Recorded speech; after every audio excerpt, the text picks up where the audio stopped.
TV story time. ये channel केवल मनोरंजन के लिए है। हम किसी भी तरह के अंधश्रद्धा को बढ़ावा नहीं देते। दुनिया में ऐसी बहुत सी जगह है, इलाके हैं जहां बुरी आत्माओं ने अपना कब्जा जमा रखा है।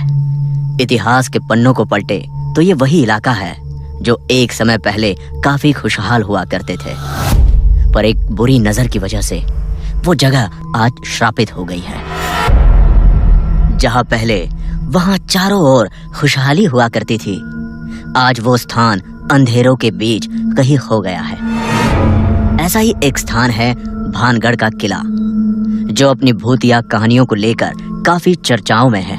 शायद बहुत ही कम लोग ये जानते होंगे कि ये कहानियां नहीं बल्कि एक ऐसी खतरनाक सच्चाई है जिससे आज तक पीछा नहीं छुड़ाया जा सका। 300 साल पहले भानगढ़ का निर्माण 17वीं शताब्दी में राजा सवाई मान सिंह के छोटे भाई राजा माधव सिंह ने करवाया था। उस जमाने में इस किले की खूबसूरती देखने मात्र होती थी। उसी किले में रहती थी एक राजकुमारी, राजकुमारी रत्नावती। महाराज, राजकुमारी रत्नावती के लिए एक और विवाह का प्रस्ताव आया है। रिश्ता बड़े घराने का है, क्या ख्याल है महाराज? हम तो हमेशा राजी होते हैं, लेकिन अब वो तो रत्नावती है जो बार बार हर विवाह का प्रस्ताव को ठुकरा देती है। हमें एक बार उनकी राय जाननी चाहिए। मंत्रीगण राजकुमारी रत्नावती के कमरे में जाने लगते हैं उनके विवाह के प्रस्ताव के लिए। नहीं, मुझे ये विवाह नहीं करना। मैं केवल 18 साल की हूँ। ये कहकर राजकुमारी रत्नावती रिश्ते को मना कर देती है। रत्नावती की खूबसूरती के चर्चे पूरे देश में थे। उनकी खूबसूरती पर हर जवान फिदा था। यही कारण था कि उन्हें किले से निकलने की अनुमति नहीं थी। इसी तरह एक शाम की बात है। उस मनहूस शाम को न जाने क्या मंजूर था। राजकुमारी रत्नावती के कमरे में उनके श्रृंगार का सामान नहीं पहुंचा था, तो राजकुमारी ने सोचा कि वो खुद ही बाजार जाके ले आएगी और साथ में उनके मनपसंद का इत्र भी खरीदेगी। दासी के साथ वो बाजार पहुंची। ये इत्र बड़ा सुगंधित है, बाकी श्रृंगार का सामान तुम अपने साथ रख लो। इत्र को लेकर रत्नावती किले में आ पहुंची थी, लेकिन उसे खरीदते वक्त एक अघोरी तांत्रिक ने उसे देख लिया था, जो उसकी खूबसूरती पर फिदा हो चुका था। अरे वाह! साक्षात देवी ने जन्म लिया है धरती पर। ये तो विश्व सुंदरी है। मैं किसी भी कीमत पर इस राजकुमारी को पाकर ही रहूंगा, चाहे कुछ भी हो जाए। लेकिन मैं तो एक अघोरी हूँ। भला मेरा विवाह इतने बड़े किले और राज्य के राजकुमारी से कैसे होगा? मैं कुछ तो ऐसा करूंगा कि ये राजकुमारी खुद ब खुद मोहित होते हुए मेरे पास चली आएगी। तब से वो अघोरी तांत्रिक भानगढ़ किले पर अपनी नजर रखने लगा। वो काला जादू, वशीकरण जैसे कामों में माहिर था। बस इसी का इस्तेमाल उसने रत्नावती को पाने के लिए किया।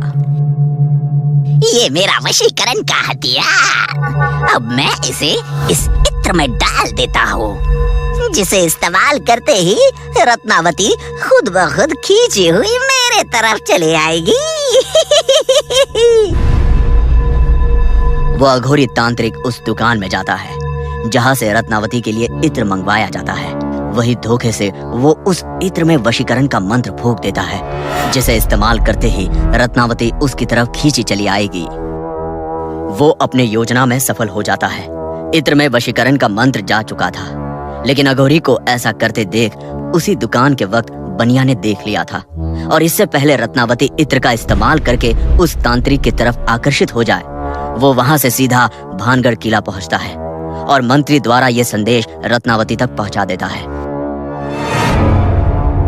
क्या उस तांत्रिक की इतनी हिम्मत? जी तो कर रहा है उसे सूली पर चढ़वा दूं, लेकिन राज्यपाट का सवाल है। इतना कहते ही रत्नावती उस इत्र के शीशे को किले के बाहर फेंक देती है, जो एक चट्टान से टकरा जाता है, और अब उस तांत्रिक का जादू उस पर ही चल जाता है।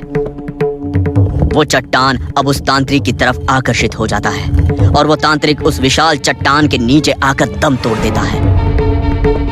अघोरी तांत्रिक दर्द से कराहता हुआ कहता है, मेरी जादू को मुझ पर उल्टा करने वाली रत्नावती कभी कभी खुश नहीं रह पाएगी। अगर रत्नावती मेरी नहीं हो सकती तो वो किसी की नहीं हो सकती। बहुत जल्द ये भानगढ़ खंडहर बन जाएगा। इस किले में रहने वाला हर एक शख्स मारा जाएगा और दोबारा कभी जन्म नहीं ले पाएगा। वो तांत्रिक मर गया, लेकिन मरते मरते एक भयानक श्राप दे गया।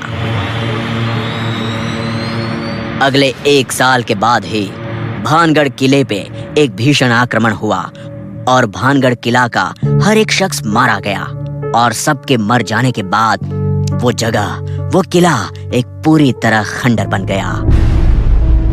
इसके बाद से शाम ढलते ही अंदर से डरावनी चीखें, डरावनी आवाजें आती है। देर रात अंदर से रोने, हंसने, चीखने, चिल्लाने की आवाज भी आती है।